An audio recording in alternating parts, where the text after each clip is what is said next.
Hey everybody, how you doing today? It's Joe Catano here from Elevotec. Hoping you're having a great day. Welcome again to one of our DYK sessions where we're going to talk about some real cool topics, not only on the practice side, but on the Hexagon EAM side. And we're hoping that you will get a tremendous amount of value and we can show you some stuff that you didn't know. One of the things that we always come across when we're working with the great people that we do is some of the semantics around managing their equipment configuration, structure management, the overall strategy of managing equipment inside of the Hexagon EAM product. So I want to take some time today and just really talk about those semantics and get some of those out of the way. And really, sometimes what ends up happening is folks, they get really caught up in what the equipment types are, or for those of you that know and understand EAM, the object types. And that's just a database term off the database in an application of Hexagon EAM. But let's keep it very, very slim and very, very simple. This is, very much 101 stuff. Let's talk about the different ones. And they have locations, systems, positions, and assets. So let's start with the very first one, locations. What's their purpose? Pretty simple. It's a physical location where the equipment can be physically located or found so that it can be maintained. Very, very simple. Where do I find that pump? Where do I find that room? Where do I find that light?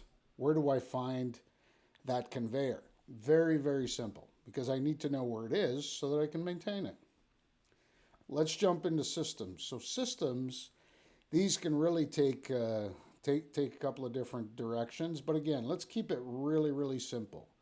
It's nothing more than a collection of systems or subsystems, functional positions, and or assets that work together to achieve an aspect within a process. So if I'm in a water organization, I'm taking water, raw water from a source, I have an intake system or a raw water intake system. Or if I'm managing a road, I have a roadway that I'm managing. Let's say I'm managing rail, right?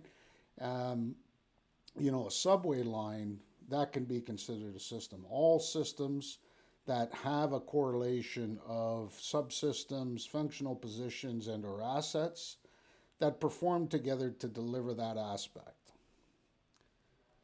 Positions, generally known as functional positions.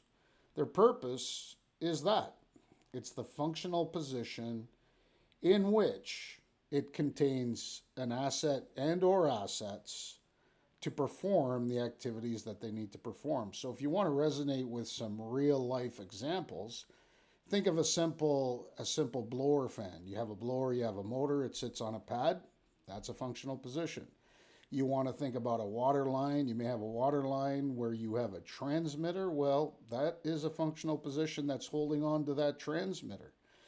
If you want to look at the engine or the drivetrain of a vehicle, we have a position where the transmission sits, the motor sits. We have functional positions where regulator and alternator fit. Keep it very, very simple. Lastly, asset. Semantical term, depending on what you're doing, but very, very simple. It's a physical object. It's something that's maintainable. You plan maintenance for it, you react on maintenance for it. It's what we call the base unit of equipment, that is the smallest tracking unit on a structural or hierarchical tree. It's also where a lot of our capital investments go. Long and short, this is what we fix.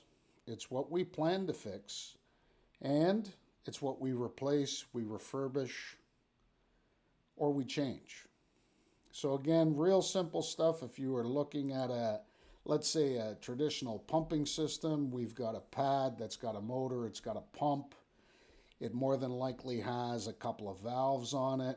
It'll have, let's say, a regulator. It'll have some piping, pipe work, the pad functional position.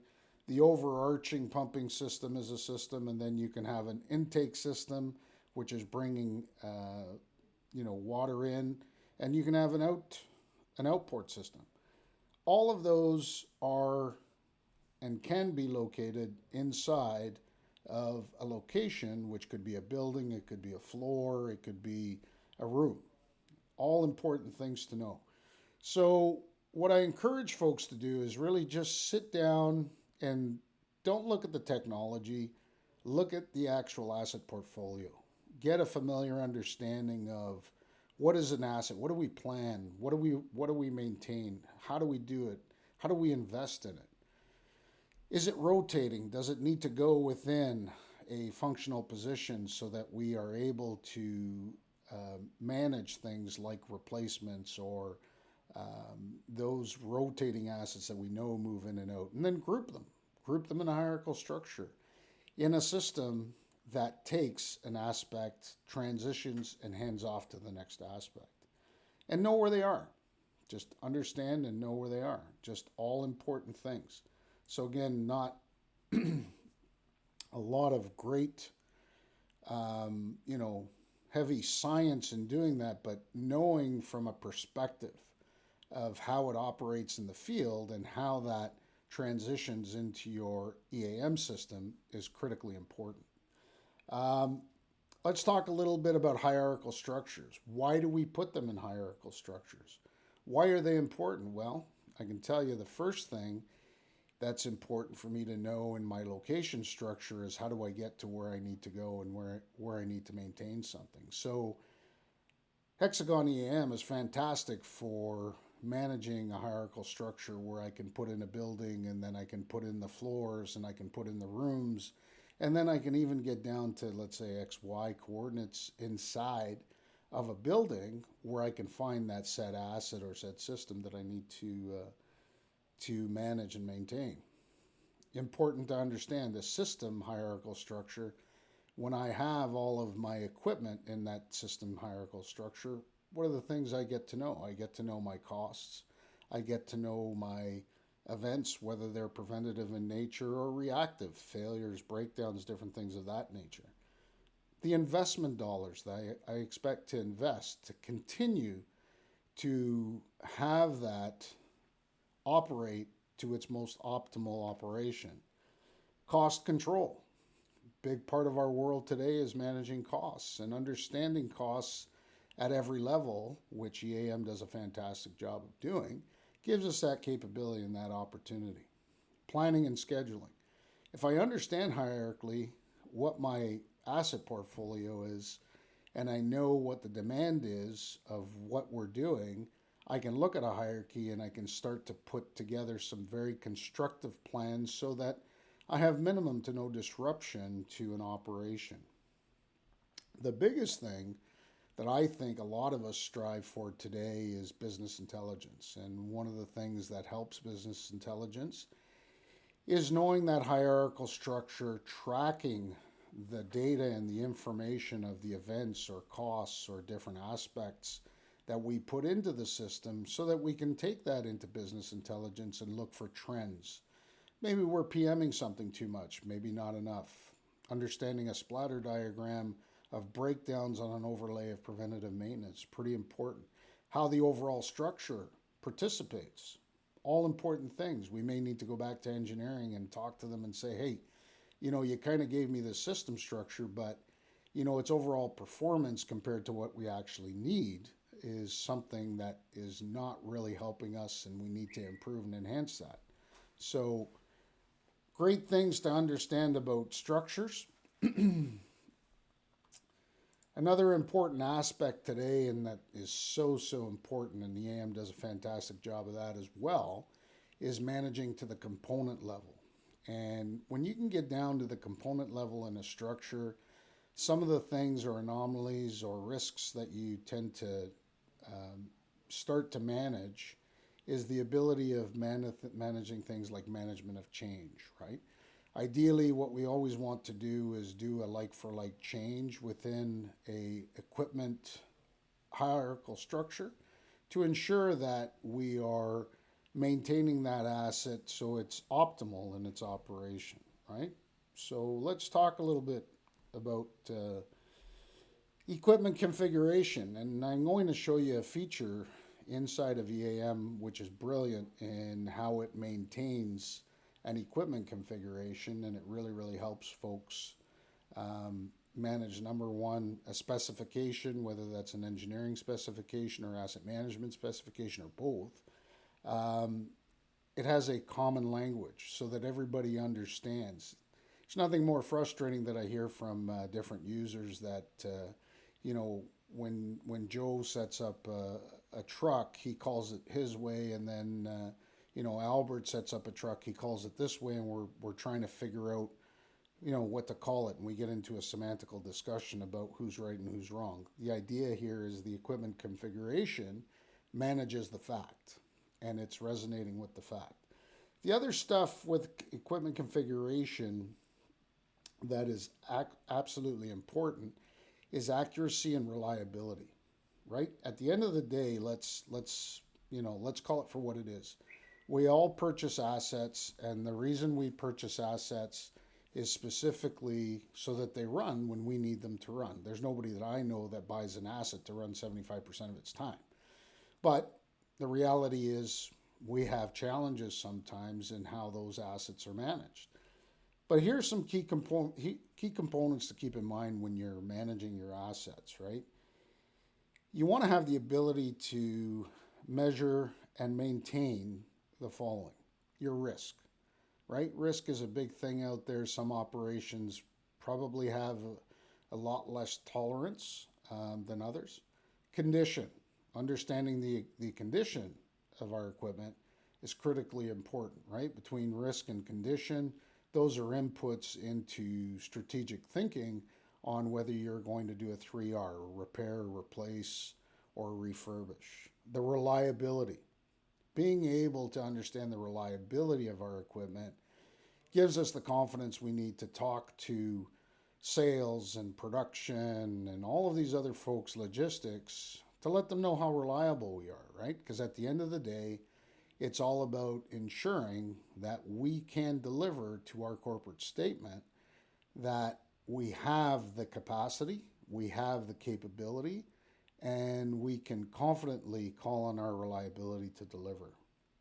The last thing is performance. Really understanding the performance, because again, we've made an investment, and some can be in the millions of dollars where we've put in, an equipment structure or a series of equipment to perform something, and we want to understand that we're performing to that specification, right? And it's pretty important to understand that. So, in managing a equipment configuration with Hexagon EAM, I think one of the biggest things that folks start to really get confidence in is the management of change.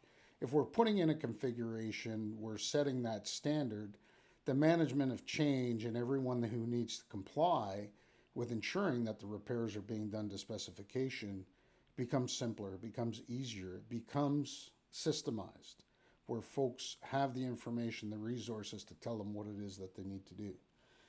The capability of managing pre-start reviews. So a pre-start review, we know what pre-start reviews are. It's the ability for us as a whole to safely start up a piece of equipment to ensure its safety, the safety of those that operate it.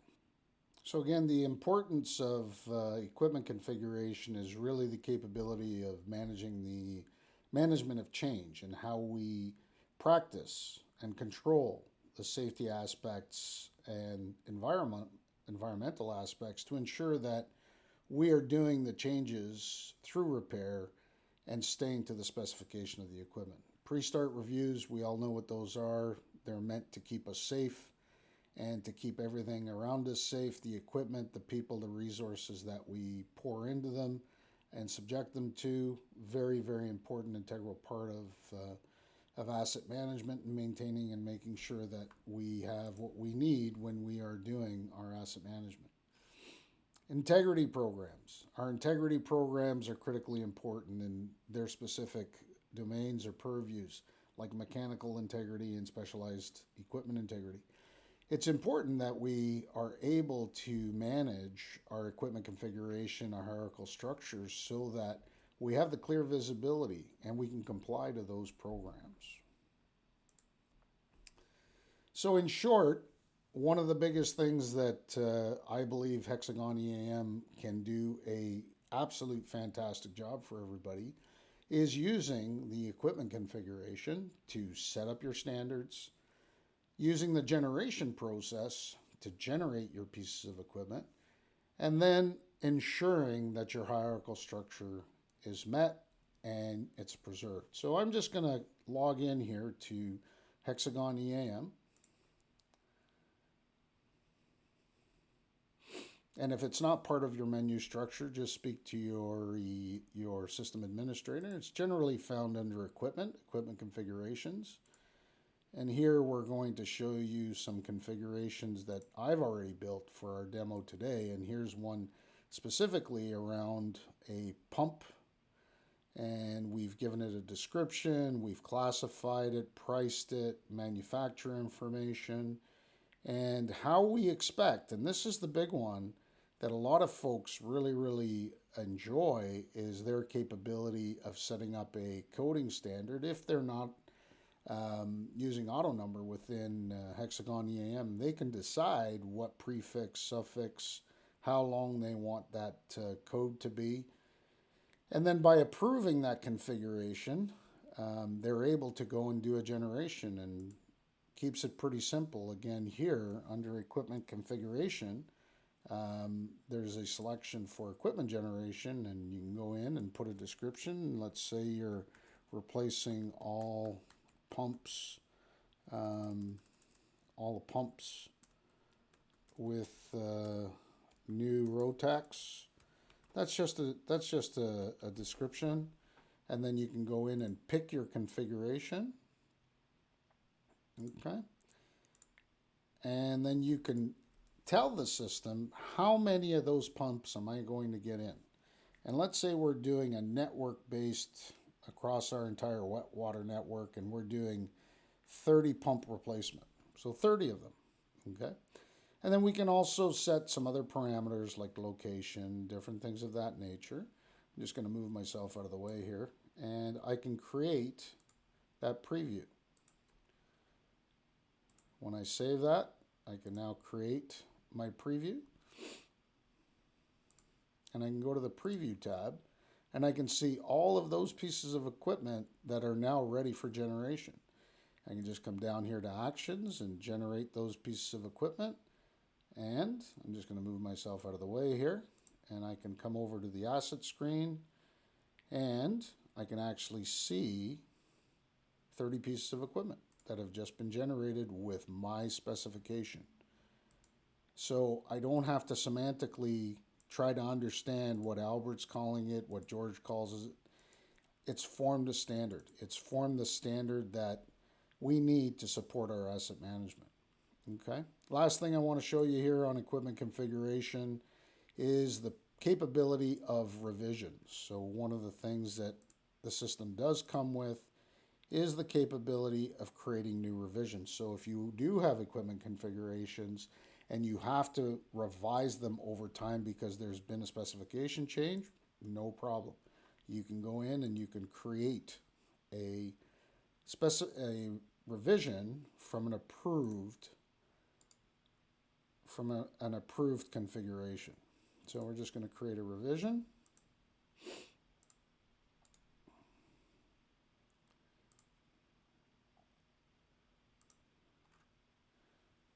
And there is our new revision where we can make the changes, and then we can request an approval, and once it's approved, we can then now start to use that. All right, everybody, that's it for today. Stay tuned for a lot more. We're going to have some more sessions come up. And look, we always take feedback from those viewers that want to know something or learn something, whether it's about the practice side, asset management side, or the Hexagon EAM side. So Look for us on YouTube and on our social, or you can go to our website, www.elevotec.com. Send us a note, and we'd be glad to put something together. All right. Have a great day. Bye-bye.